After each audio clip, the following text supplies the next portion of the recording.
Les États-Unis viennent d'adresser un avertissement grave à la Pologne. Une invasion russe est imminente. Alors qu'il sombre de plus en plus dans la folie provoquée par son échec cuisant en Ukraine, Poutine cherche n'importe quoi qui pourrait l'aider à conserver son emprise sur le pouvoir. Faire de l'OTAN le nouvel ennemi est sa solution. Et il prépare maintenant quelque chose de sinistre que personne ne s'attendait à voir arriver aussi vite. Poutine pense qu'attaquer la Pologne résoudra tout. Poutine a tort, ce sera sa dernière erreur stupide. Le 3 juillet, la nouvelle est tombée. Les États-Unis ont averti la Pologne que la Russie prépare une sorte de provocation armée sur le territoire polonais, et que cette provocation aura lieu très bientôt. Le Télégraphe rapporte que cette information provient de sources travaillant en étroite collaboration avec le président polonais Harold Rocky, et qu'il semble probable que l'attaque de la Russie viserait des infrastructures polonaises critiques. La question principale est comment la Russie attaquerait. Certains estiment que des missiles et drones pourraient entrer en Pologne, contournant l'Ukraine, pour viser des sites militaires. Certains pensent qu'une invasion terrestre, peut-être avec l'aide de la Biélorussie et l'implication de Kaliningrad, est possible. Une chose semble certaine. La Russie s'apprête à faire quelque chose de sinistre. Pourquoi Poutine attaquerait-il la Pologne alors qu'il est déjà pris par une guerre perdue en Ukraine ? Beaucoup pensent qu'il cherche surtout à provoquer, pas à envahir. C'est souvent sa méthode. L'objectif est d'accroître les tensions et de semer la panique avant un événement majeur, une stratégie déjà employée à plusieurs reprises par Poutine. On pourrait dire que les premiers actes d'agression de la Russie en Ukraine en 2014 étaient un type de provocation similaire, qui a servi de prélude à l'invasion totale qui a eu lieu 8 ans plus tard. L'idée est de frapper tout en feignant l'ignorance, forçant ainsi une réaction qui met en branle la machine de propagande russe pour qu'elle produise ensuite tout un flot de justifications. Nous ne savons pas encore si c'est le plan de Vladimir Poutine, mais ce que nous savons, c'est que beaucoup au sein de l'OTAN pensent que la Russie se prépare à un affrontement à une échelle bien plus large que ce que nous voyons en Ukraine, et que ces préparatifs pourraient être terminés plus tôt que ce que quiconque souhaiterait. Le général allemand Christian Freuding, inspecteur de l'armée, a déjà averti que la Russie sera prête à envahir un partenaire de l'OTAN d'ici 2029. Si l'attaque contre la Pologne a lieu, la Russie aura 3 ans d'avance sur le calendrier, où elle pourrait se préparer à une invasion totale qui surviendrait plusieurs années plus tard. La Pologne prend l'avertissement des États-Unis extrêmement au sérieux. Suite à cet avertissement, le Premier ministre polonais Donald Tusk a déclaré que sa nation fait face à un problème sérieux. Je ne veux pas inquiéter, mais les prochains mois pourraient être critiques. En raison de l'évolution de la guerre, ces inquiétudes sont très présentes dans les États baltes, a déclaré Tusk, estimant que la menace russe dépasse même les avertissements des États-Unis. La Pologne n'est pas la seule concernée. Toute la région baltique devrait affronter la Russie en cas d'invasion. Tusk a aussi indiqué qu'il n'y a pas de panique en Pologne actuellement. N'ayons pas peur. Nous nous préparons à différentes situations que nous ne pouvons ignorer. Nous connaissons les menaces, notamment grâce à nos alliés, a-t-il déclaré. La Pologne est prête à affronter tout ce que la Russie lui réserve. Tusk a raison d'être discrètement confiant. Si la Russie agit, et que l'avertissement américain se confirme, Poutine n'aura pas une victoire facile contre la Pologne. Il commettra la plus grande erreur depuis le début de sa soi-disant opération militaire spéciale en Ukraine, car il prépare la Russie à une défaite si écrasante que ni elle, ni Poutine lui-même ne pourront jamais s'en remettre. Nous verrons bientôt pourquoi cela pourrait être la plus grande erreur de Poutine. D'abord, voici ce que prépare la Russie. Les spéculations vont bon train, mais les 2 actions les plus probables sont celles que nous avons mentionnées plus tôt. Des frappes de drones contre les infrastructures polonaises ou une sorte d'incursion à la frontière impliquant de l'infanterie. La seconde option est la plus préoccupante, même si la Russie ne peut lancer d'invasion terrestre, vu la situation en Ukraine. Au lieu de cela, la source mentionnée par le Télégraphe affirme que la Russie serait susceptible d'envoyer un petit contingent de soldats russes et peut-être biélorusses de l'autre côté de la frontière en Pologne, comme une sorte de test. Dans l'idéal tordu de Poutine, la Pologne tirerait aussitôt sur ses soldats, lui offrant matière à propagande sur l'incident. Regardez, nous marchions innocemment en Pologne et ils ont tiré. Pauvre de moi, la Russie est toujours victime. Ce n'est pas un argument de propagande très solide, mais Poutine a montré à plusieurs reprises qu'il lui suffisait d'un simple prétexte pour agir comme il le souhaite. Plus réalistement, des forces russes entrant en Pologne serait une provocation qui pousserait la Pologne dans un scénario de négociation impliquant les États-Unis. Ceci sera vu comme une victoire supplémentaire pour Moscou selon le Télégraphe. Si la Pologne négocie pour sortir de la situation, Poutine pourra vanter la puissance de l'armée russe, jugée trop forte pour les Polonais, les forçant à négocier plutôt qu'à s'appuyer sur leurs propres forces contre la Russie. Si Poutine se sent en veine, il pourrait tenter de demander à la Pologne de cesser son soutien à l'Ukraine lors de ces négociations. Poutine cherche à créer une situation sans issue ici, et cela pourrait fonctionner. La Russie s'est renforcée comme si elle préparait une attaque contre le flanc oriental de l'OTAN, sinon via la Pologne, alors peut-être via les pays baltes ou nordiques. Comme le souligne Politico, des photographies satellites montrent que la Russie a renforcé sa présence militaire le long de sa frontière avec la Finlande, ainsi qu'avec plusieurs autres pays membres de l'Union européenne ou de l'UE.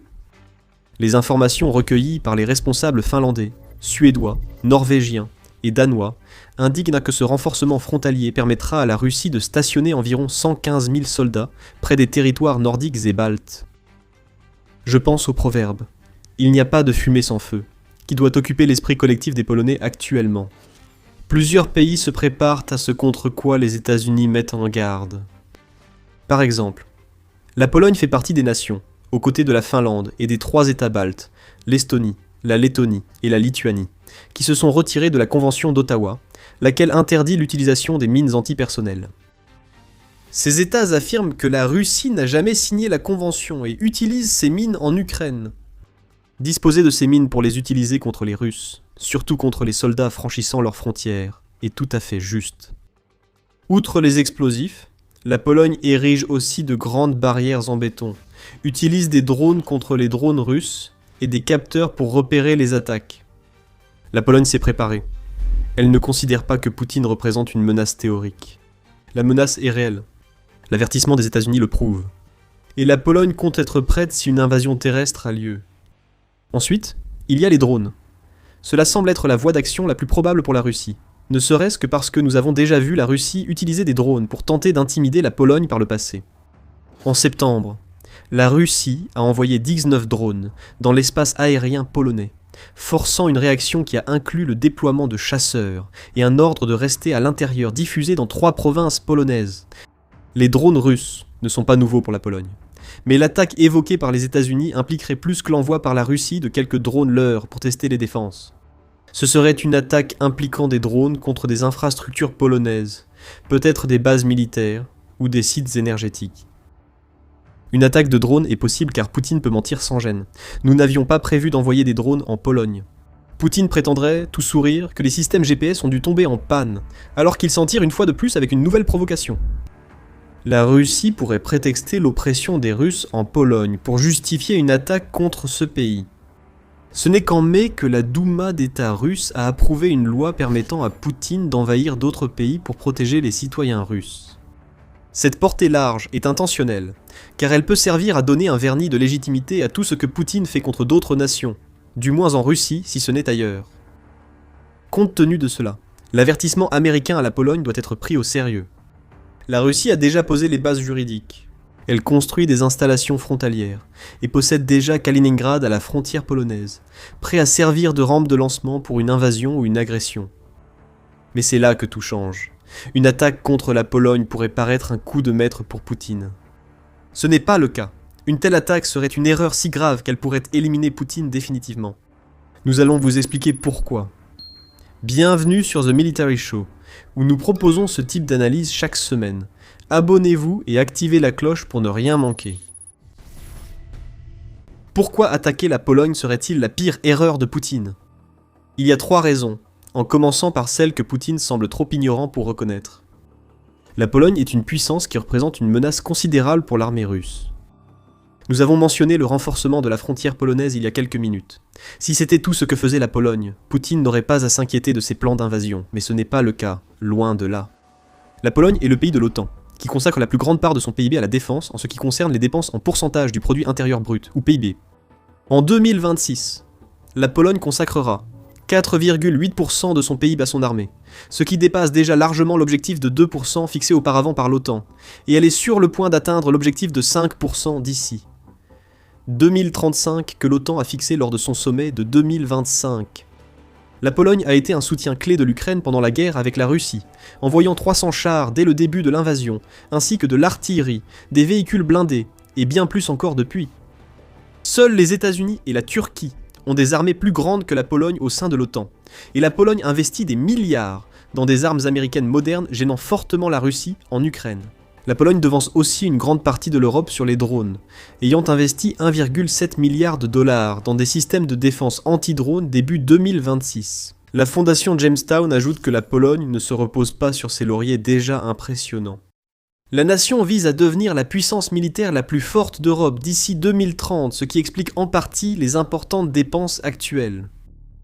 La Pologne travaille également activement à augmenter la taille de son armée, avec pour objectif d'avoir 300 000 militaires en service actif, ainsi que 200 000 réservistes, pour une armée permanente potentielle de 500 000 hommes. La Pologne cherche même à moderniser sa marine, ayant signé un protocole d'accord qui la conduira à acquérir des sous-marins A-26. Tout ce travail a amené le vice-ministre polonais de la Défense nationale, Paweł Zalewski, à vanter son pays comme le plus puissant d'Europe. Nous avons la plus grande armée de terre de l'OTAN en Europe, et les meilleures capacités, affirme Zalewski, ajoutant « Nous apprenons de l'Ukraine ». Cela prouve qu'un pays en guerre doit avoir des chaînes d'approvisionnement courtes, donc nous investissons aussi dans cette capacité. Rien de tout cela n'est du bluff. La Pologne n'est pas du genre à afficher sa force sans l'étayer par des actes. Le pays vise sérieusement à devenir la superpuissance militaire européenne, conscient de la réelle menace de la Russie de Poutine. Si Poutine tente d'envahir, il ne sera pas face à un ennemi facile, mais à une nation qui a massivement investi en vue d'une situation comme celle-ci, ainsi qu'une armée fraîche qui affronte une armée russe épuisée et dépourvue de soldats expérimentés. Suite à la perte de plus de 1,4 million et à la destruction de matériel lors de l'invasion de l'Ukraine.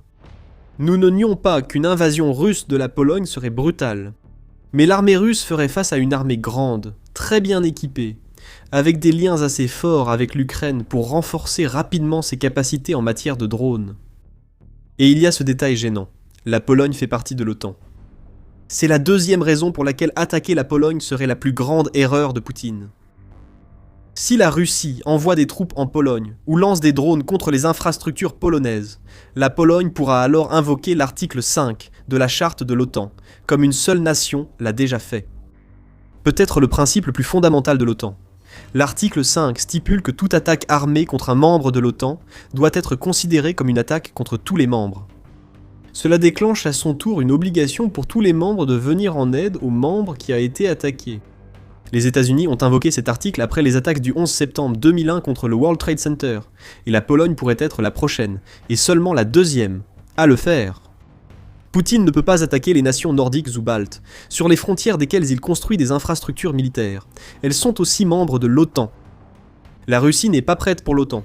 Poutine peut le prétendre, mais certains au sein de l'OTAN restent méfiants, car l'article 5 déclenché par la Pologne pourrait entraîner une guerre européenne.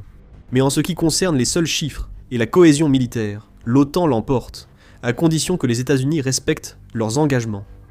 Les 32 membres de l'OTAN dépensent collectivement des milliards de dollars de plus par an pour la défense que la Russie, sans être épuisés par une guerre de plus de 4 ans. Si l'OTAN devait engager toute sa force contre tout ce que la Russie peut lui opposer, elle disposerait alors de plus de 2,3 millions de soldats supplémentaires, d'environ 5 fois plus d'avions militaires, d'une marine presque 4 fois plus grande que celle de la Russie, de plus du double de chars de combat principaux, et d'environ 1 million de véhicules blindés de plus que la Russie. N'oubliez pas, l'Ukraine continuerait de se battre, même sans être membre de l'OTAN, ce qui montre un potentiel clair de collaboration. Seul le déploiement de toute cette puissance de feu en Europe empêcherait l'OTAN de dominer totalement. La logistique serait complexe, mais la Pologne est assez forte pour résister jusqu'à ce que l'OTAN s'organise.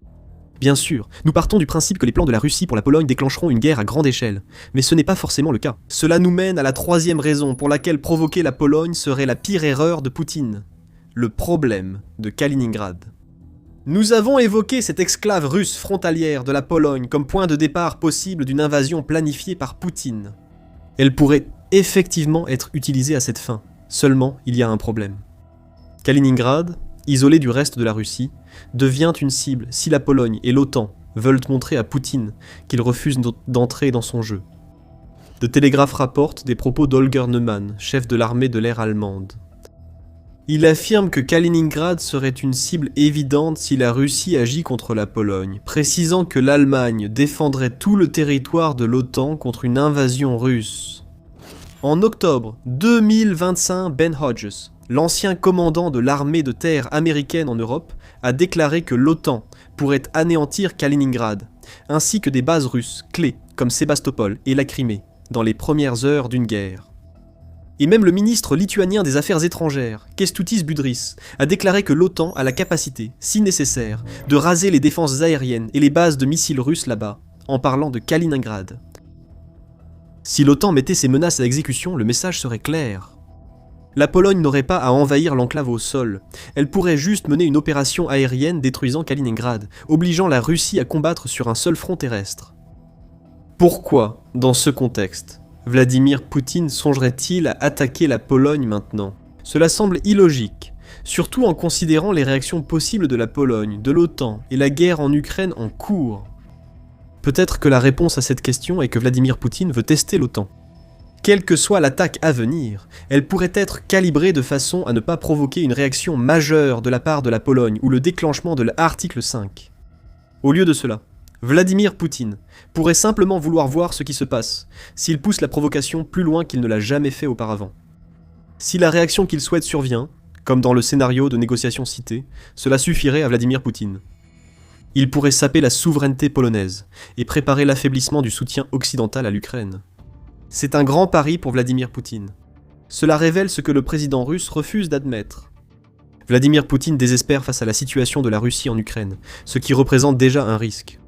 Un Vladimir Poutine désespéré devient dangereux, car il pourrait voir l'escalade du conflit en Ukraine à l'échelle européenne comme le seul moyen de garder le pouvoir. La logique ici semble étrange, mais elle a un certain sens, aussi bizarre soit-il. Pris au piège dans l'impasse de la guerre en Ukraine, et voyant sa popularité décliner dans son propre pays, la dernière carte de Poutine pourrait être une tentative de briser l'OTAN. La division dans la réaction à une attaque contre la Pologne pourrait en être le moyen. Si l'OTAN riposte, un cycle de représailles pourrait débuter, donnant à Poutine l'occasion de présenter l'OTAN comme l'ennemi de la Russie, soutenant un argument qu'il avance depuis avant l'invasion de l'Ukraine. Peu importe que Poutine ait commencé le conflit. L'essentiel serait qu'il réussisse à convaincre assez le peuple russe de la nécessité de ce combat, pour les unir assez longtemps, afin de rester président jusqu'à la fin de ses jours sans être évincé. Ceci, c'est le désespoir. La plus grande erreur de Poutine serait de provoquer la Pologne et de réveiller une OTAN jusque-là axée sur la dissuasion. La chute de la Russie pourrait venir de la soif de pouvoir de Poutine, dont le désespoir s'explique par la situation actuelle du pays. La Russie est elle-même en difficulté, les dépenses excessives et la crise économique mettant la présidence de Poutine sous pression. Soulager cette pression est l'une des raisons pour lesquelles il envisage d'attaquer la Pologne. Découvrez-en plus dans notre vidéo. Et si vous avez trouvé cette vidéo utile, nous en avons beaucoup d'autres qui vous attendent. Abonnez-vous à The Military Show et activez la cloche de notification pour être sûr de ne rien manquer de ce que nous préparons. Et merci de nous avoir regardés.